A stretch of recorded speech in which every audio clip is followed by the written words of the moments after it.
again to everyone.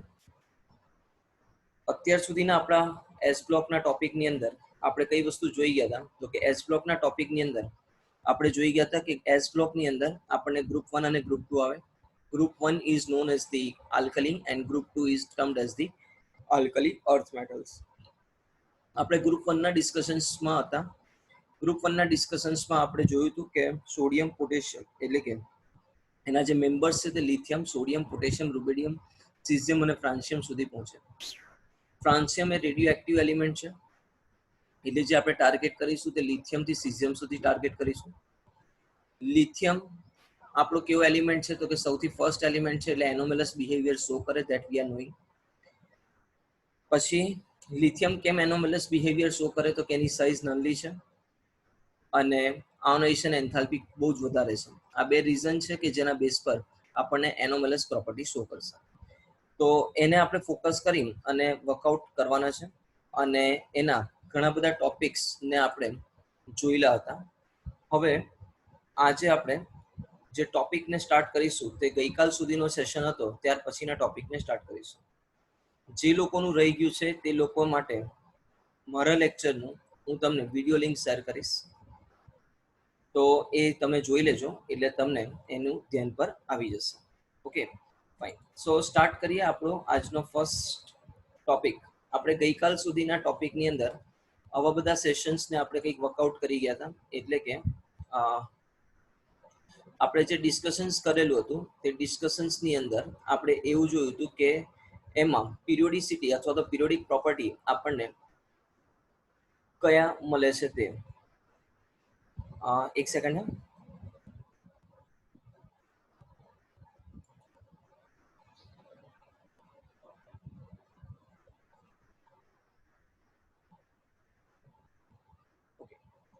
તો ગઈકાલ સુધીના ટોપિકની અંદર આપણે જે વર્કઆઉટ કરીને આવેલા હતા તેમાં આપણે કંઈક આવી વસ્તુ જોઈ. ફર્સ્ટ આપણે ડિસ્કશન્સ કરેલું હતું atomic and the physical properties. એની અંદર આપણે એટલે કે જનરલ પ્રોપર્ટી ફિઝિકલ પ્રોપર્ટીઝની અંદર આપણે ઇલેક્ટ્રોનિક કન્ફિગ્યુરેશન્સને ટાર્ગેટ કરેલું હતું.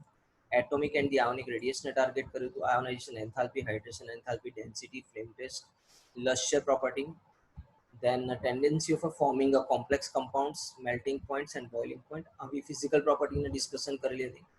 સાથે કેમિકલ પ્રોપર્ટીઝની અંદર રિએક્ટિવિટી ટુવર્ડ્સ એર, વોટર, આવો કંઈક સેગમેન્ટ્સને આપણે વર્કઆઉટ કરેલું હતું. હવે આપણે ડાયહાઇડ્રોજન અને હેલોજન સાથેનો પણ આપણે ટાર્ગેટ ફોકસ કરેલું હતું. તો આજના ટોપિકની અંદર આપણે શું ડિસ્કશન્સ કરવાના છે તો કે આજના ટોપિકની અંદર આપણે આ બધી જે કેરેક્ટરાઇઝેશન્સ ડિસ્કસ કર્યા પછી એટલે કે ઓક્સો એસિડ્સ ને મેટલ કાર્બોનેટ્સ ને આપણે ગઈકાલે ડિસ્કશન્સમાં લીધેલું. હવે આજે આપણે ડિસ્કશન કરીશું general characteristics and the compounds of alkali metals. So general કેરેક્ટરિસ્ટિક્સની અંદર આપણે કોને કોને ટાર્ગેટ કરીશું તો કે general characteristics of a compounds of alkali મેટલ્સની અંદર ફર્સ્ટ આપણે લઈશું ઓક્સાઇડ્સ એન્ડ ધી હાઇડ્રોક્સાઇડ્સ. સો ઓક્સાઇડ્સ ને હાઇડ્રોક્સાઇડ્સ આવશે એનો મતલબ એવો થશે કે ઓક્સિજન સાથે એનું કોમ્પ્લેક્સ અથવા તો કમ્પાઉન્ડ અને હાઇડ્રોક્સાઇડ્સ એટલે કે OH સાથેનું compound. So on combustions in excess of air the lithium forms the Li2O that is the oxides, Na form Na2O2 that is the peroxides, and potassium, rubidium and cesium forms the superoxides that is MO2 type. ગઈકાલે આપણે આનું discussion કરેલું હતું. As the size of a metal ions get increases, stability of peroxides or a superoxide increases. Reason શું છે? Due to the stabilizations of the large anions by the larger cations through the lattice energy effects. એટલે જ્યારે ત્યારે પણ સ્ટેબિલિટીનો concept આવે oxide અને પેરોક્સાઇડ્સમાં તમારે કઈ લાઇનને ફોકસ કરવાનું છે તો કે તમારે આ લાઇનને ફોકસ કરવાનું છે that is the lattice energy effect. એટલે કે ઓક્સાઇડ અને હાઇડ્રોક્સાઇડ્સમાં એટલે કે સુપર ઓક્સાઇડ અને પેરોક્સાઇડ્સની સ્ટેબિલિટી કોના બેઝિસ પર છે તો કે જેટલી લેટાઇસ એનર્જી આપણને ઇફેક્ટિવ મળશે એટલે કે આપણને પ્લસ અને માઇનસ જેટલા પ્રોપર રહેશે તેના બેઝ પર આપણને શું જોવા મળશે તો કે આપણને જે ઇફેક્ટ છે અથવા તો સ્ટેબિલિટી છે તે આપણને મળશે. So these oxides get easily hydrolyzed by the water and form the hydroxides. એટલે સપોઝ મારી પાસે ઓક્સાઇડ્સ છે તો ઓક્સાઇડ્સ ની અંદર મને શું મળશે M+ અને OH-. હવે અહીંયા છે ને બીજો એક ક્વેશ્ચન આપણને એ જનરેટ થશે કે આપણને એવું કીધેલું છે કે ડાઉન ધી ગ્રુપ જેમ જેમ જઈશું તેમ તેમ પેરોક્સાઇડ્સ અને ઓક્સાઇડ્સની સ્ટેબિલિટી તે ઇન્ક્રીઝ થશે. એનો મતલબ એવો થયો કે જો મારી પાસે ઓક્સાઇડ્સ આપેલા હશે તો ડાઉન ધી ગ્રુપ જઈશ તો એનું હાઇડ્રોલિસિસ મારું ઇઝીયર બનશે અને પેરોક્સાઇડ્સનું જે હાઇડ્રોલિસિસ છે તે ટફર બનશે. આવો કંઈ પણ કોન્સેપ્ટ તમને વિચારવો પડે અથવા તો આવી શકે. સો નાવ હવે આપણી પાસે પેરોક્સાઇડ્સ આવશે તો 2 મોલ્સ ઓફ H2 આપણે લઈશું તો આપણને 2M પ્લસ 2OH માઇનસ અને H2O2 આપણને રિલીઝ થશે. હવે અહીંયા ધ્યાન પર રાખવાનું છે કે ઓક્સાઇડ હશે ને તો ખાલી ને ખાલી MOH જ બનશે, એટલે કે NaOH અને એવું બધું જ બનશે. પણ જ્યારે પેરોક્સાઇડ્સ ફોર્મેશન્સ હશે ત્યારે આપણને સાથે શું બનશે તો કે H2O2 પણ બનશે અને સુપર ઓક્સાઇડ હશે તો H2O2 ની સાથે એક ઓક્સિજન વધારે આપણને રિલીઝ કરશે. તો આપણી આ જે બાય પ્રોડક્ટ છે તે આપણને યાદ હોવી જોઈએ કે હાઇડ્રોલિસિસથી ઓક્સાઇડના હાઇડ્રોલિસિસથી ઓનલી આપણને શું મળશે તો કે હાઇડ્રોક્સાઇડ મળશે. પણ જો આપણે પેરોક્સાઇડ અને સુપર ઓક્સાઇડ્સનું હાઇડ્રોલિસિસ કરીશું તો હાઇડ્રોજન પેરોક્સાઇડ અને ઓક્સિજન એટમ્સ આપણને મળવાનું છે. Now next one,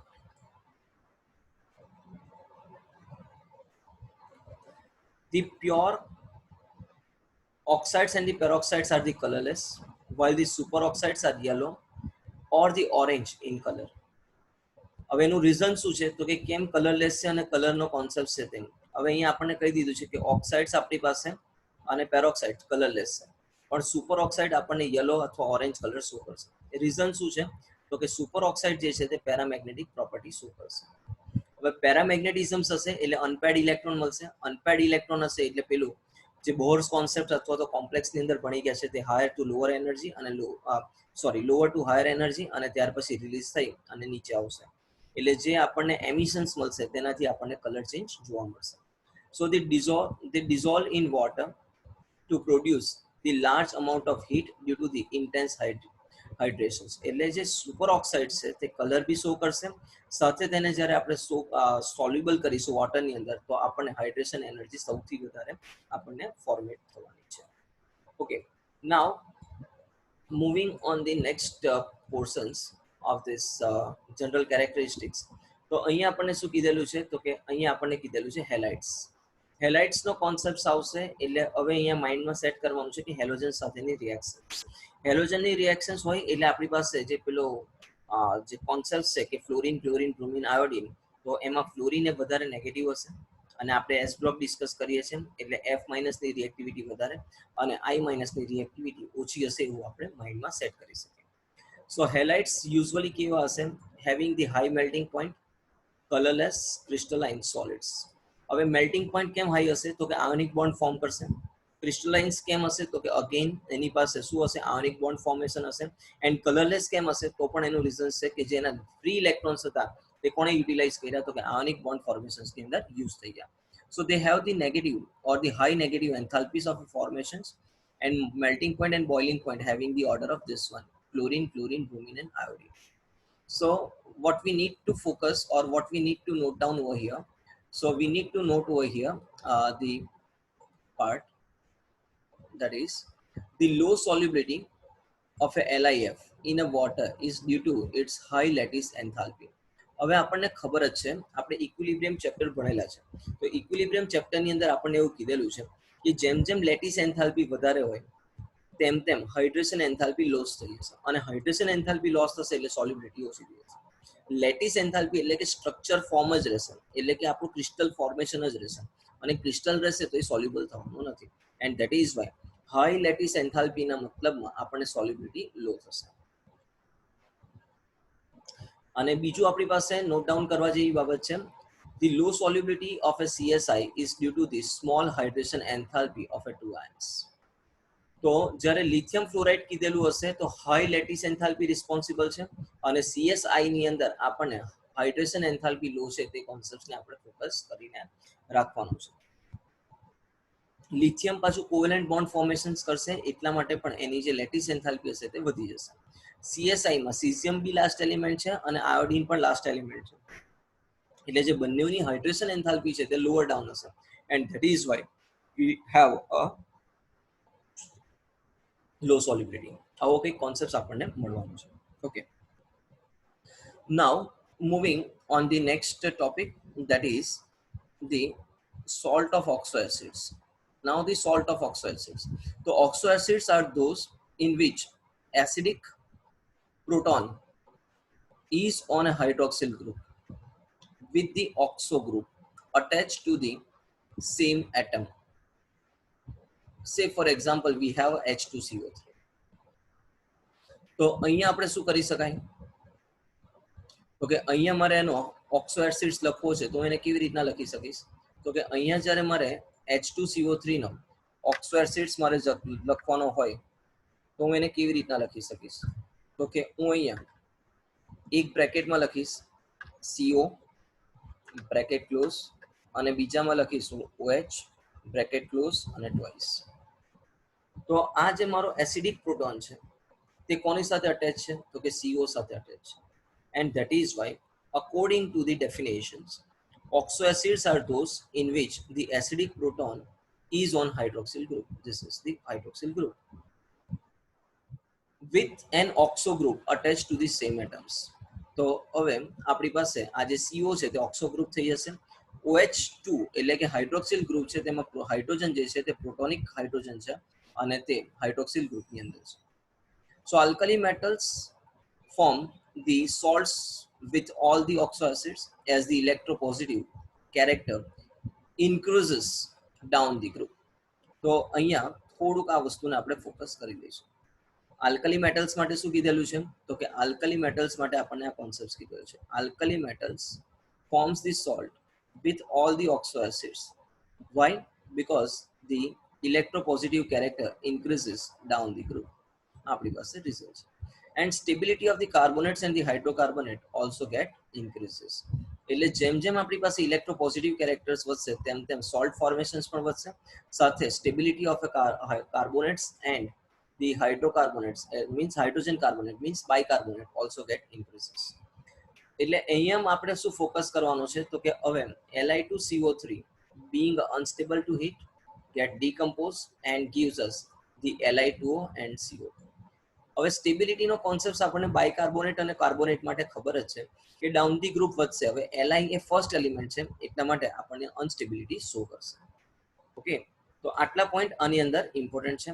Now we will discuss the anomalous property of a lithium.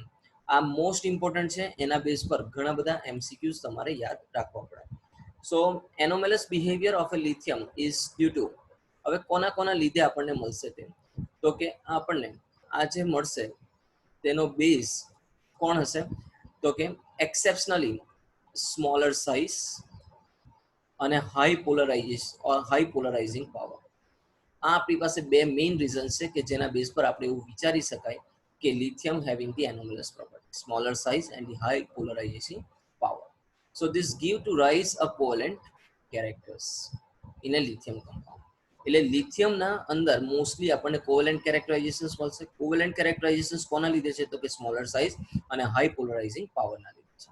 Now point of difference between the lithium and the other alkali metals. તો હવે આપણે અહીંયા કોને કોને ટાર્ગેટ કરી શકાય? તો કે લિથિયમની અંદર જો આપણે ટાર્ગેટ કરવા જઈએ તો first of all lithium is much harder. Lithium આપણી પાસે હાર્ડર છે. So its melting point and boiling point are high than the other alkali metals. Lithium is the least reactive and the strongest reducing agent. Least reactive પણ છે અને strongest reducing agent છે among all the alkalis. હવે અહીંયા છે ને controversy છે. List reactive એટલે રિએક્શન્સ આપણને ઓછું આપે છે. રિએક્શન્સ કેમ ઓછી આપે છે? તો કે તે સ્મોલર સાઇઝ છે, એની પાસે કોવેલેન્ટ કેરેક્ટરાઇઝેશન્સ છે, એટ્રેક્શન્સ વધારે છે and so.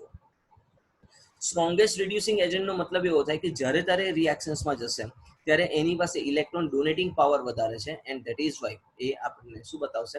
Strongest reducing agent આપણને તરીકે શો કરશે. સો LiCl, lithium chloride, is deliquescent and the crystalline or crystallized as the hydrated part. હવે આપણને ખબર છે કે લિથિયમ જે છે તે ઓક્સાઇડ ફોર્મેશન્સ અને હાઇડ્રોક્સાઇડ ફોર્મેશન્સ કરવાનું છે. એટલે કે લિથિયમ ક્લોરાઇડ એ આપણને જ્યારે વોટરની અંદર સોલ્યુબલ કરીશું તો ઇઝીલી આપણને સોલ્યુબલ થવાનો કોન્સેપ્ટ આપણને શો કરવો જોઈએ. પણ અહીંયા લિથિયમની પાસે કોવેલેન્ટ કેરેક્ટરાઇઝેશન છે એટલા માટે એ સોલ્યુબલ નહીં થાય પણ એ શું થશે? હાઇડ્રેટેડ થવાનું છે. સો અહીંયા આપણે કયા વર્ડને ફોકસ કરીશું? તો it is lithium chloride is deliquescent as well as the hydrated part. so crystallize as a hydrated segments. Hydrated નો મતલબ એ હોતા है dot H2O dot x H2O જે સેગમેન્ટ્સ હશે તેને હાઇડ્રેટેડ પાર્ટ કહીશું.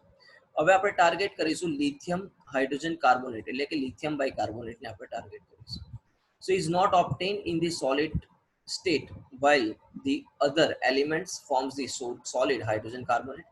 Unlike the other alkali metals, lithium does not form the ethanite with the ethine, and LiNO3 આ યાદ રાખજો દીકરાઓ, LiNO3 on heating gives us the Li2O, while other get decomposed to gives the nitrite. સો અહીંયા જે reactions છે તેની અંદર તમારે શું યાદ રાખવાનું છે, નાઇટ્રાઇટ નો મતલબ એવો થશે NaNO2 માં ફોર્મેશન્સ આપણને આપશે. એટલે તમારી જે પ્રોડક્ટ છે તે અહીંયા તમારે આ યાદ રાખવાની છે. કઈ પ્રોડક્ટ યાદ રાખવાની છે, તો કે જ્યારે તમે LiNO3 ને ગરમ કરશો, LiNO3 ને જ્યારે તમે ગરમ કરશો તો તમને Li2O, NO2 અને O2 મળશે. હવે જેવી રીતના લિથિયમ સિવાયને એટલે કે સોડિયમ નાઇટ્રેટને હું ગરમ કરું છું તો મને શું મળશે, NaNO2. હવે NO2 જ્યારે આવશે ત્યારે નાઇટ્રાઇટ આપણને કહેવાશે. એવી જ રીતના LiOH, Li2CO3, LiF and Li2O આ કેવા છે, તો કે less soluble in water compared to the corresponding other alkali metals. Reason શું છે, તો કે લેસ સોલ્યુબિલિટી જ્યારે પણ વર્ડ આપણને આપે એટલે સમજી લેવાનું અહીંયા જ્યારે વોટરની અંદર સોલ્યુબિલિટી લેસ હોય ને એટલે સમજી લેવાનું કે એની પાસે કોવેલેન્ટ કેરેક્ટર છે. આયોનિક કેરેક્ટર હશે તેમ તેમ વોટર સોલ્યુબિલિટી ઇન્ક્રીઝ થશે. But in case of this આપણને શું જોવા મળશે, તો કે આપણને એવી કંઈક વસ્તુ મળશે કે જે આપણને કોવેલેન્ટ કેરેક્ટરાઇઝેશન્સ બતાવશે. સો આપણે ડાયાગોનલ રિલેશનશિપ્સની અંદર સરસ મજાના જે ફોકસ કરેલા પોઈન્ટ કયા કયા હતા, તો કે સૌથી પહેલા આપણે એવું જોયું મચ હાર્ડર એટલે એનું melting point boiling point higher હતું, least reactive and strongest reducing agent, deliquescence and crystallize as hydrated part, LiHCO3 is not obtained in a solid state, lithium does not react with the ethine to form the ethanite, LiNO3 ને જ્યારે આપણે ગરમ કરીશું તો Li2O મળશે અને બાકી બધામાં આપણને શું મળશે, નાઇટ્રાઇટ મળશે. લિથિયમના હાઇડ્રોક્સાઇડ હોય, કાર્બોનેટ હોય, હેલાઇટ્સ હોય કે ઓક્સાઇડ્સ હશે, આ બધા કેવા હશે, લેસ સોલ્યુબલ ઇન વોટર હશે. રીઝન શું હશે, તો કે બધામાં કોવેલેન્ટ કેરેક્ટર્સ આપણને શો કરશે. ઓકે, તો હવે આ એનોમલસ બિહેવિયર પછી the next important behavior or the relationships we have, that is the diagonal relationships between the lithium and the magnesium. એટલે diagonal relationships એટલે કે આ similarities નો concept આવશે. So similarity between the lithium and magnesium આવી રીતના પણ તમને કંઈક પૂછી શકે. તો લિથિયમ અને મેગ્નેશિયમ વચ્ચેની જે સિમિલારિટીઝ છે તેને આપણે કેવી રીતના ફોકસ કરીશું. So lithium and magnesium both are hard metals. આપણી પાસે અહીંયા કંઈક આવું મળશે, they are hard metal in nature, both are hard metals due to the presence of strong metallic bond. આપણને ખબર છે. Now lithium and magnesium both are hard and therefore their melting point and boiling points are high enough. એવી જ રીતના હાઇડ્રોક્સાઇડ્સ ની વાત કરીશું, LiOH and MgOH having both are weak base in nature. Now the chlorides ની વાત કરીશું, LiCl and MgCl2 both are insoluble in water. Reason શું છે, તો કે covalent nature હશે, but soluble in organic solvents આપણને મળશે. એવી જ રીતના lithium chloride and magnesium chloride both get hydrated due to its covalent nature. Lithium and magnesium both are directly combined with oxygen and form a normal oxides. બાકી બધામાં આપણને શું મળશે, તો કે peroxides અને superoxide formation મળશે.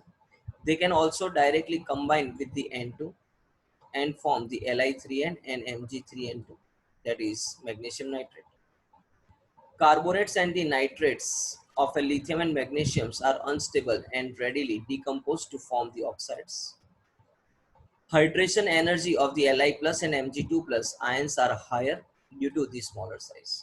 તો હવે અહીંયા તમે કયા કયા પોઈન્ટને ફોકસ કરશો, તો કે ડાયગોનલ રિલેશનશિપ્સમાં એટલે કે સિમિલારિટીઝમાં આપણે જે ફોકસ કરવાના પોઈન્ટ છે તેમાં both are hard metals due to the presence of strong metallic bond formations. ત્યાર પછી આપણે અહીંયા હર્ડનો કોન્સેપ્ટ લીધો એટલે એમના મેલ્ટિંગ પોઈન્ટ બોઇલિંગ પોઈન્ટ કેવા હશે, હાઈ ઇનફ મળશે.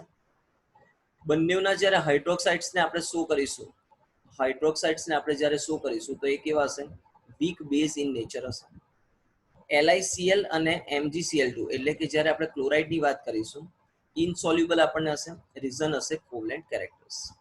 હવે કોવેલેન્ટ કેરેક્ટર છે ઇનસોલ્યુબલ ઇન વોટર છે એટલે ઓર્ગેનિક સોલ્વન્ટ્સમાં કેવા હશે, એ સોલ્યુબલ આપણને જોવા મળવાના છે.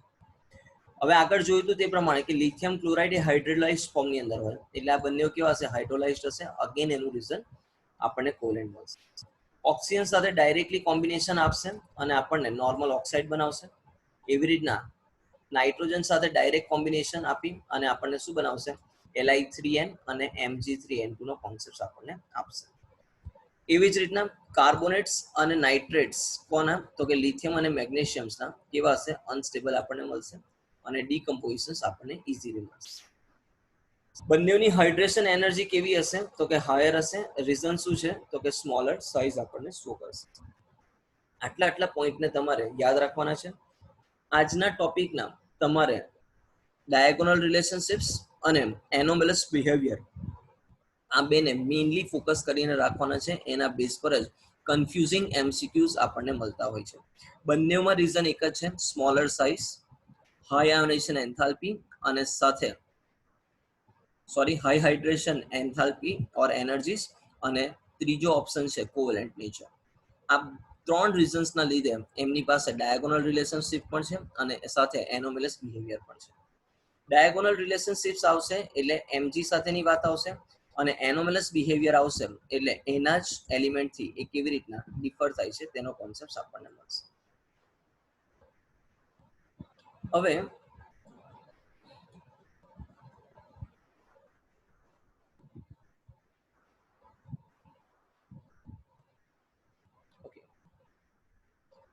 તો સોડિયમના હવે ઇમ્પોર્ટન્ટ કમ્પાઉન્ડને હવે આપણે ફોકસ કરવાનો પ્રયત્ન કરીશું. સોડિયમના ઇમ્પોર્ટન્ટ કમ્પાઉન્ડ્સ એટલે કે ગ્રુપ 1 ના હવે કમ્પાઉન્ડ્સ પર આપણે ફોર્મ કરીશું. તો આપણે એના ફટાફટ જોઈ લઈએ. આની અંદર સોડિયમ કાર્બોનેટ જે છે તેને આપણે વોશિંગ સોડા કહેતા હોય અને એની ફોર્મ્યુલા છે Na2CO3.10H2. 10H2O છે એટલે એને ડેકાહાઇડ્રેટેડ ફોર્મેશન્સ પણ આપણે કહેતા હોઈએ. અને કેવી રીતના પ્રિપેર કરાય છે, તો કે સોલ્વે પ્રોસેસ. હવે ઘણી વખત આ સોલ્વેને એમોનિયા સોલ્વે સોડા પ્રોસેસ પણ કહેતા હોય છે. શું નામ હોય, એમોનિયા સોલ્વે સોડા પ્રોસેસ. રીઝન શું છે, તો કે અહીંયા આપણે એમોનિયાનું હાઇડ્રોલિસિસ કરીશું in presence of carbon dioxide. એટલે આખી જે મેથડ છે તેને આવી રીતના કંઈક ડિસ્કસ કરી છે બુકની અંદર. When ammonia getting reacted or ammonia solution is reacted with the carbon dioxide, it forms the ammonium carbonate. Now this ammonium carbonate is, or solutions of ammonium carbonate is again treated with the excess of carbon dioxide. It forms the ammonium hydrogen carbonate, that is ammonium bicarbonate. When this ammonium bicarbonate is reacted with the NaCl, so it forms the NaHCO3 and the NH4Cl. Now this NaHCO3, હવે છે ને અહીંયા વર્ડને focus કરજો. કયો word આવશે, તો કે NaHCO3 એ કેવો છે, ઇનસોલ્યુબલ છે. આ આપણી બુકની અંદર આપેલું છે અને ગુજરાત બોર્ડની અંદર આના પર MCQ આપણને પૂછાતો હતો કે એમોનિયા સોલ્વે સોડા પ્રોસેસની અંદર આપણે કઈ ટેકનિક લઈએ છીએ, તો કે ઇનસોલ્યુબિલિટી ઓફ NaHCO3 ના આપણે કોન્સેપ્ટ લઈએ છીએ. તો પોટેશિયમ કાર્બોનેટ કેમ નથી બનતા, તો કે KHCO3 જ્યારે હશે તે કેવું હશે, સોલ્યુબલ હશે, and that is Y we are not focusing on that formations part by the solvay process. તો અહીંયા આપણે NaCO3 ઇનસોલ્યુબલ છે, ફિલ્ટર આઉટ કર્યું એટલે આપણને પ્રેસિપિટેટ્સ અથવા તો સોલિડ પાર્ટ્સ ઓફ NaCO3 મળ્યા. હવે એને આપણે શું કરીશું, તો કે એને હવે આપણે સરસ મજાના ગરમ કરી દઈશું તો આપણને શું મળશે, તો કે ડીકમ્પોઝિશન રિએક્શન્સ થી Na2CO3, carbon dioxide and water is get evaporated. So આવી રીતના આપણને શું મળશે, તો કે Na2CO3 ફોર્મેશન્સ મળશે and this process is known as the Solvay process. Principle આપણે યુઝ કરેલો છે ઇનસોલ્યુબિલિટી ઓફ NaHCO3. તો અહીંયા આપણે નોટ ડાઉન શું કરીને રાખવાના છે, તો કે અહીંયા આપણે નોટ ડાઉન કરીને રાખવાના છે કે K2CO3 cannot be prepared by this method because the KHCO3 is too soluble to be precipitated by the additions of the NaCO3 to the saturated solution. આવું કંઈક આપણને અહીંયા મળવાનું છે. ઓકે, સો આ પાર્ટ આપણે અહીંયા ફોકસ કરીને રાખીશું. ફાઇન. હવે આપણે એની શું કરીશું, પ્રોપર્ટીઝને આપણે ડિસ્કશન્સમાં લઈશું. તો પ્રોપર્ટીઝ ઓફ Na2CO3 માં આપણને જે રીતના ધ્યાન પડશે તે પ્રમાણે કે it is the white crystalline solids existing as a decahydrated as we discussed. Usually they are readily soluble in water. On heating it loses the water of a crystals and form the monohydrate. મોનોહાઇડ્રેટ નો મતલબ એવો થશે કે એની અંદર આપણી પાસે કેટલા hydrogen રહેશે, તો કે ઓનલી 1 હાઇડ્રોજન રહેશે, એટલે એને મોનોહાઇડ્રેટેડ પાર્ટ આપણે કહીશું. ઓકે, આવો કંઈક સેગમેન્ટ્સ આપણને અહીં ધ્યાન પડશે. હવે આપણે શું કરીશું, જે મોનોહાઇડ્રેટ મળ્યું તેને અગેન આપણે કયા ટેમ્પરેચર પર, તો કે અબાઉ ધીસ ટેમ્પરેચર. કયું ટેમ્પરેચર, તો કે 373 કરતા વધારે ટેમ્પરેચર પર જ્યારે આને આપણે ગરમ કરીશું. સો એ શું બનશે, કમ્પ્લીટલી એનહાઇડ્રસ બનશે, and that is why it is termed as the soda ash. Soda ash નો મતલબ એવો થાય કે જેની અંદર વોટર મોલેક્યુલ છે જ નહીં, that is also termed as the soda ash. So આપણે એવું કહી શકાય કે સોડિયમ કાર્બોનેટનું બીજું નામ શું છે, તો કે વોશિંગ સોડા અથવા તો સોડા એસ આપણે એને કહેવાનું છે. Now again the carbonate part get hydrolyzed to form the alkaline solutions. એટલે CO3-2 plus H2 આપણે કરીશું તો HCO3- અને OH- આપણને મળશે. So it is used in the water softening, laundering and the cleaning part, manufacture of a glass, soap, borax and the caustic soda.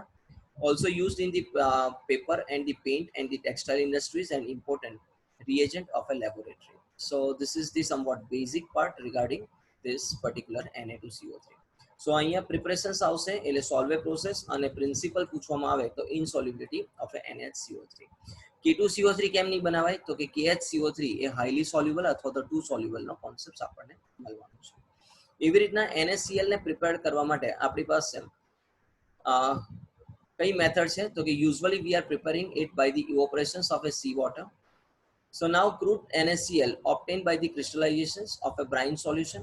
Brine solutions no matlab પણ sea water જ થશે, which contain the Na2SO4, CSO4, CaCl2 and MgCl2 as a part of the impurities. એટલે brine solution અને sea water ની અંદર થોડોક difference આપણને અહીં જોવા મળી શકે. સો NaCl નો મતલબ આપણે અહીંયા વર્કઆઉટ કરીશું as a part of saturated solution. C water અથવા બ્રાઇન સોલ્યુશન જ્યારે પણ કીધું હોય ત્યારે એની અંદર Na2SO4, CaSO4, CaCl2 અને MgCl2 એટલે કે હાર્ડ વોટરના જેટલા પણ સોલ્ટ છે તે બધાની અંદર પ્રેઝન્ટ રહેવાના છે. To obtain the pure NaCl, what we need to do, we need pure NaCl ને obtain કરવા માટે crude salt is dissolved in a minimum amount of a water and get filtered to remove the insoluble impurities. Now the solutions is then saturated with the HCl gas. So the crystals of a NaCl get separated due to the common ion effect. કઈ effect આવી, તો કે common ion ઇફેક્ટને અહીંયા આપણે form કરીશું. એટલે principal આનો કયો થશે, તો કે કોમન આયન ઇફેક્ટનો આપણને પ્રિન્સિપલ લાગશે. So leaving behind the calcium chloride and the magnesium chloride in the solutions, and that is why.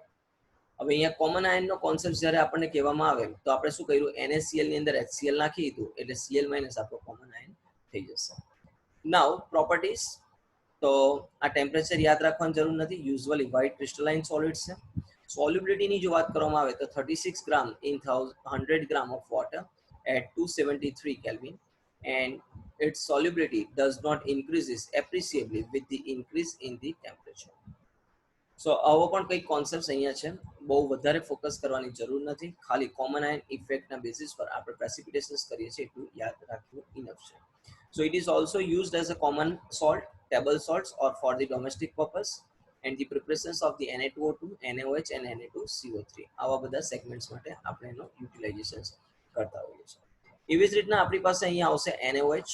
તો NaOH માટે અહીંયા તમારે મેથડનું નામ ફોકસ કરીને રાખવાનું છે. It can be prepared by the electrolysis of NaCl in the Kastner-Kellner cells. આ કોન્સેપ્ટને અહીંયા સરસ મજાનું ધ્યાન પર રાખવાનું છે.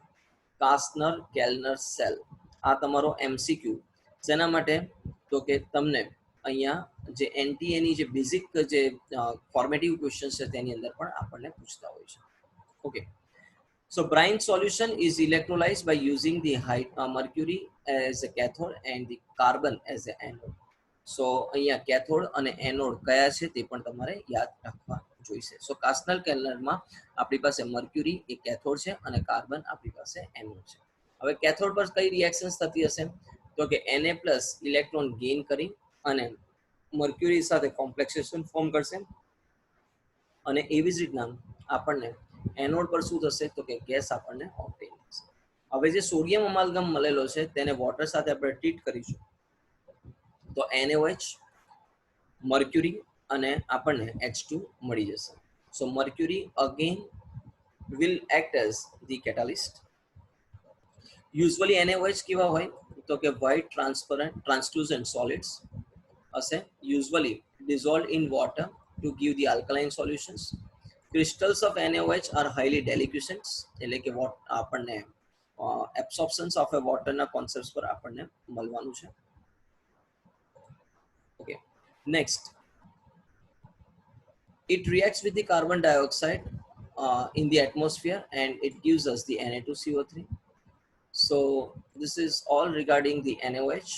Now the uses that we are knowing for the soap preparations, artificial silk as well as the chemicals, petroleum refining, purifications of bauxites and fats oils as well as the laboratory reagent.